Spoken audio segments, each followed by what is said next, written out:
मैं doctor Mahendra Singh Chaudhary, associate professor, government arts college Sikar.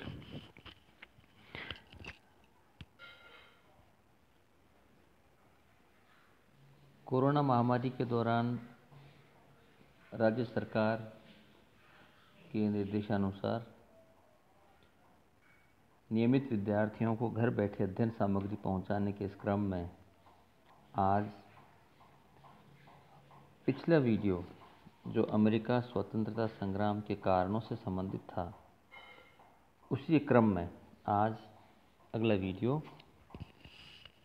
जो अमेरिकी स्वतंत्रता संग्राम के परिणाम से संबंधित है अपलोड कर रहा हूँ। अमेरिका का स्वतंत्रता संग्राम विश्व की एक बहुत महत्वपूर्ण घटना मानी जाती है और इसके काफ़ी व्यापक और दूरगामी परिणाम निकले। अगर हम इन संदर्भों में देखें कि सबसे पहले हम सिर्फ इंग्लैंड के संदर्भ में देखें और अमेरिका जो दोनों देश इस घटनाओं से सीधे रूप में जुड़े हुए थे, तो वहाँ पर तात्कालिक क्या परिणाम निकले और उसके बाद हम बात करेंगे कि किस तरह से इस घटना ने अंतर्राष्ट्रीय प्रभाव भी छोड़ा कि अन्य विभिन्न देशों में किस तरह के विचार फैले और किस तरह की एक्टिविटीज़, घटनाएं विश्व में उस समय घटित हुई हैं। तो सबसे पहले हम बात करेंगे कि इंग्लैंड को इस घटना ने किस तरह प्रभावित किया था। अमेरिका स्वतंत्रता संग्राम के परिणाम स्वरूप अमेरिका में एक स्वतंत्र और धर्मनिरपेक्ष राज्य की स्थापना हुई और यह इस संघर्ष का सबसे महत्वपूर्ण परिणाम माना जा सकता है कि इस घटना के बाद अमेरिका एक स्वतंत्र राष्ट्र के रूप में अस्तित्व में आया और इंग्लैंड की सरकार ने उसकी स्वतंत्रता को मान्यता भी प्रदान की। बहुत लंबे संघर्ष के उपरांत अपनी इस स्वतंत्रता की रक्षा के लिए अमेरिका ने एक लिखित संविधान तैयार किया और इसके तहत जो विभिन्न 13 राज्य थे, उन्होंने एक संघीय सरकार में मिलना स्वीकार कर लिया।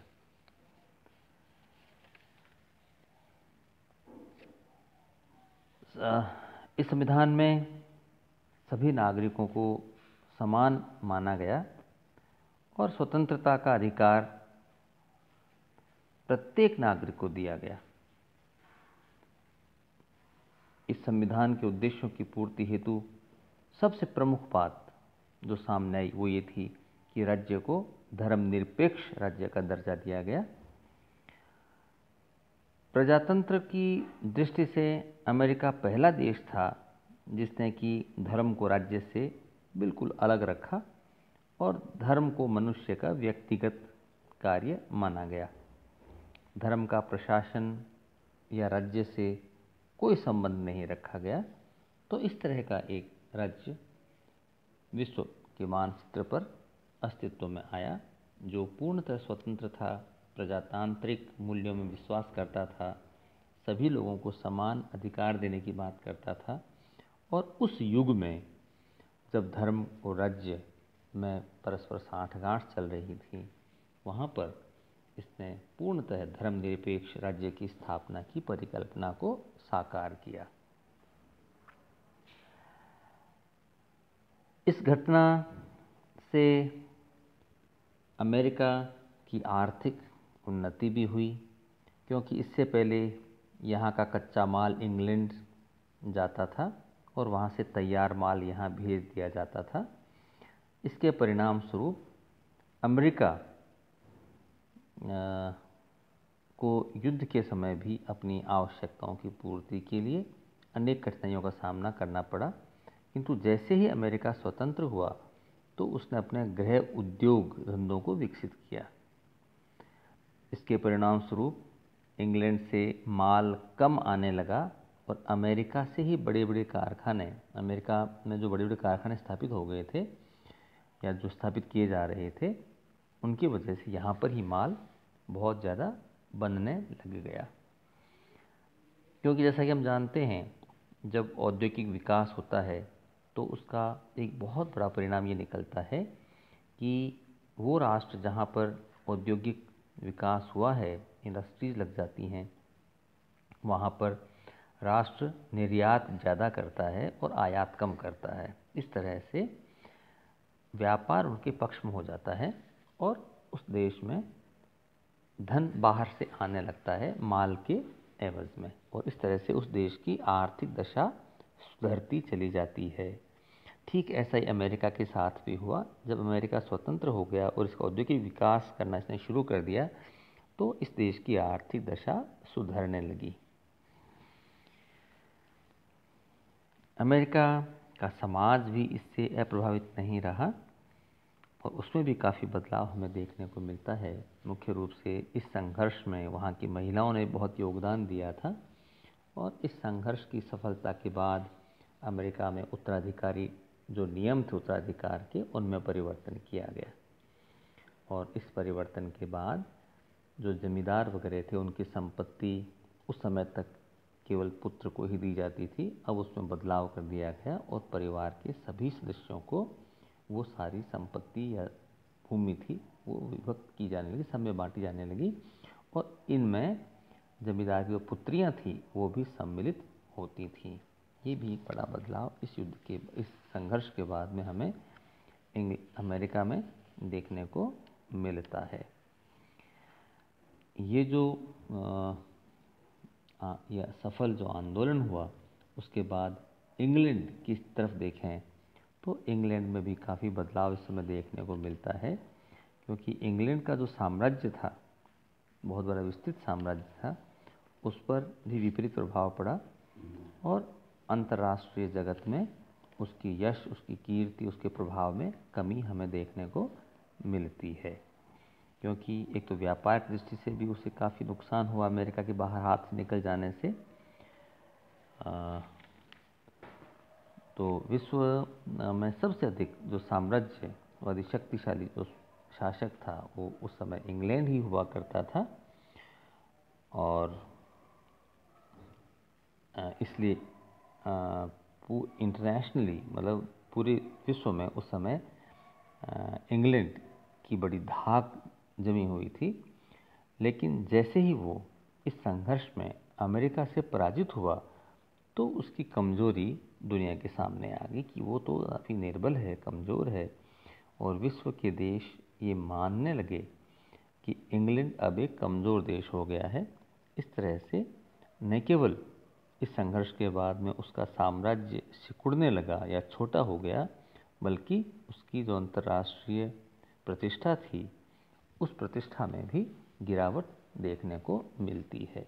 उस समय इंग्लैंड के शासक जॉर्ज थर्ड थे, जो काफ़ी स्वाभिमानी थे और अभिमानी थे, काफ़ी अभिमानी थे। अमेरिका से धन वसूल करना उस समय और उसके लिए मनमाने कानून, अपनी मर्जी से कानून पास कर देना, ये अपना अधिकार समझता था। हालांकि कई संसद के सदस्यों ने उसे अमेरिका के प्रति कठोर नीति नहीं अपनाने की सलाह दी थी, लेकिन वो किसी की सलाह को नहीं मानते थे और उसका परिणाम हुआ कि वहाँ की जनता काफ़ी नाराज़ हो गई और अमेरिका में स्वतंत्रता संघर्ष हुआ और अमेरिका अंततः स्वतंत्र हो गई। संसद में जॉर्ज थर्ड और उसके प्रधानमंत्री ग्रैनविल की बहुत आलोचना हुई कि उनके जो प्रशासनिक जो कदम उठाए हुए थे उसकी वजह से ही अमेरिका इंग्लैंड के प्रभाव से मुक्त हुई है। प्रधानमंत्री ग्रैनविल को त्यागपत्र देना पड़ा और सम्राट को भी गद्दी छोड़ने पर विचार करना पड़ा और इस तरह से उसका व्यक्तिगत शासन समाप्त करना पड़ा। इस युद्ध में देश की हार के उपरांत जब डैनिंग का प्रस्ताव पारित हो गया तो उसकी निरंकुश शक्तियां का पूर्णतः विनाश हो गया। तो इस तरह से हम पाते हैं कि इंग्लैंड की राजनीति ने भी इस घटना को प्रभावित किया था। इंग्लैंड की सरकार और उसकी जो उपनिवेशीय नीति थी उसमें भी इस घटना के बाद में हम बदलाव पाते हैं, क्योंकि इंग्लैंड ने अमेरिका वन्य उपनिवेशों के प्रति अपनी नीति में परिवर्तन कर दिया था, क्योंकि वो पुरानी नीति का प्रतिफल परिणाम देख चुका था। इंग्लैंड की संसद ने अब यह राय व्यक्त कर दी थी कि इंग्लैंड की सरकार अब अपने किसी उपनिवेश पर टैक्स नहीं लगाएगी। इसके अलावा इंग्लैंड की सरकार ने आयरलैंड और भारत, जो उसके उपनिवेश थे, वहाँ पर भी उसने अपनी नीति में बदलाव कर दिया और वहाँ शासन में सुधार वगैरह करने शुरू कर दिए, उदारवादी दृष्टिकोण अपनाना शुरू कर दिया। अमेरिका की स्वतंत्रता से पहले इंग्लैंड की जो नीति थी उपनिवेश से संबंधित, वो बहुत कठोर थी और शोषण पर आधारित थी। वो अपने उपनिवेश का शोषण कर रहे थे। अब तक इंग्लैंड की नीति उपनिवेशों में वाणिज्यवाद पर आधारित होती थी। इंग्लैंड का शासक उपनिवेशों की स्थापना ही इसलिए ही करता था कि वो इंग्लैंड के लिए धन कमाने के साधन बन सकें। वहाँ का वह कच्चा माल इंग्लैंड मंगाया जाता था और तैयार माल वहाँ भेजते थे। इसके फलस्वरूप इंग्लैंड में धन जमा होता जा रहा था और उसके जो औद्योगिक विकास था, उसकी वजह से सारा धन उन उपनिवेशों से निकल करके, और क्योंकि व्यापार उनके पक्ष में था, इंग्लैंड के पक्ष में था, इसलिए सारा पैसा इंग्लैंड की तरफ आ रहा था। और जो उपनिवेश थे वो धीरे धीरे गरीब होते जा रहे थे। लेकिन इस संघर्ष ने, इस संग्राम में, जो स्वतंत्रता संग्राम हुआ, इसने इंग्लैंड को इस दिशा में अच्छा सबक सिखाया। उसे वाणिज्यवाद की नीति छोड़नी पड़ी और अब उसने उपनिवेशों में वाणिज्यवाद को छोड़ करके प्रशासनिक सुधार करने की नीति अपनाई। उसने नवीन नीति अब उपनिवेशों के हित में थी, काफ़ी उदार थी।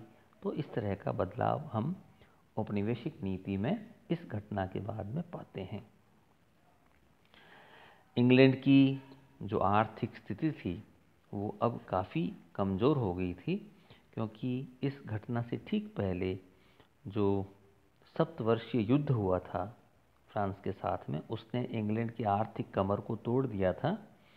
और उस अवस्था को सुधारने के लिए ही उसने अमेरिका में बहुत तरह के टैक्सेस लगाए थे कि अमेरिका से बहुत सारे कर वसूल करके, और सप्तवर्षीय युद्ध के बाद जो उसकी आर्थिक स्थिति बिगड़ी है उसको वो सुदृढ़ करने के लिए सब कर लगाए गए थे। उन करों की तो अमेरिका में पूरी वसूली नहीं हो पाई, लेकिन इस प्रयास में अमेरिका इंग्लैंड के हाथ से निकल गया। अमेरिका से युद्ध करने में भी उसे बहुत पैसा खर्च करना पड़ा था। इससे इंग्लैंड की आर्थिक अवस्था और भी बिगड़ गई थी और अब उसका सुधरना बहुत कठिन हो गया था, क्योंकि अब अमेरिका पर इंग्लैंड का अधिकार नहीं रहा था। तो इस तरह से उसके व्यापार को बहुत नुकसान पहुंचा और उसकी आर्थिक स्थिति भी धीरे धीरे खराब हो गई थी। बहुत सारे ऐसे परिणाम हैं जो इस घटना से निकलते हैं। फ्रांस में 1789 में राज्य क्रांति हुई और इस क्रांति के पीछे भी हम अप्रत्यक्ष रूप से या प्रत्यक्ष रूप से अमेरिका के स्वतंत्रता संग्राम को हम जिम्मेदार मानते हैं, क्योंकि अमेरिकी ये जो स्वतंत्रता संग्राम था, इसके दमन के लिए इंग्लैंड के साथ में फ्रांस के सैनिक भी आए हुए थे इंग्लैंड की मदद करने के लिए। और उन सैनिकों ने जब देखा कि यहाँ की जनता विरोध या विद्रोह करके और शासक के विरुद्ध एकत्रित होकर निरंकुश शासक को समाप्त कर सकती है, तो फ्रांस में भी ऐसा किया जा सकता है। अतः ये सैनिक वापस फ्रांस लौटने के बाद में बुद्धिजीवियों के प्रभाव, विचारों से प्रभावित होकर के, और इन्होंने वहाँ पर ऐसा संघर्ष शुरू किया जो स्वतंत्रता, समानता और भ्रातृत्व का प्रचार प्रसार करते हुए उनकी स्थापना वो फ्रांस में करना चाहते थे। तो ऐसा करने में वो सफल भी हो पाए थे। तो कहने का मतलब ये है कि फ्रांस की जो राज्य क्रांति थी उसकी प्रेरणा के रूप में हम अमेरिकी स्वतंत्रता संग्राम को देखते हैं और इसी ने उसके उस मार्ग को प्रशस्त किया था। अमेरिकी स्वतंत्रता संग्राम एक बहुत महत्वपूर्ण विश्व की घटना मानी जाती है, विश्व के इतिहास की, और उसने निश्चित रूप से उसका प्रभाव भी विश्वव्यापक प्रभाव उसका पड़ा था।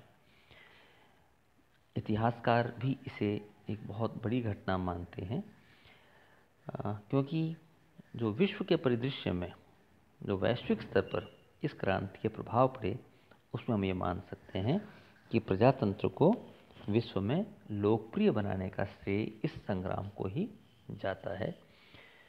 विश्व के देशों में निरंकुश जो राज्य थे, उनसे मुक्ति पाने के लिए जो भी संघर्ष हुए हैं, वे सब इसी से प्रेरित थे।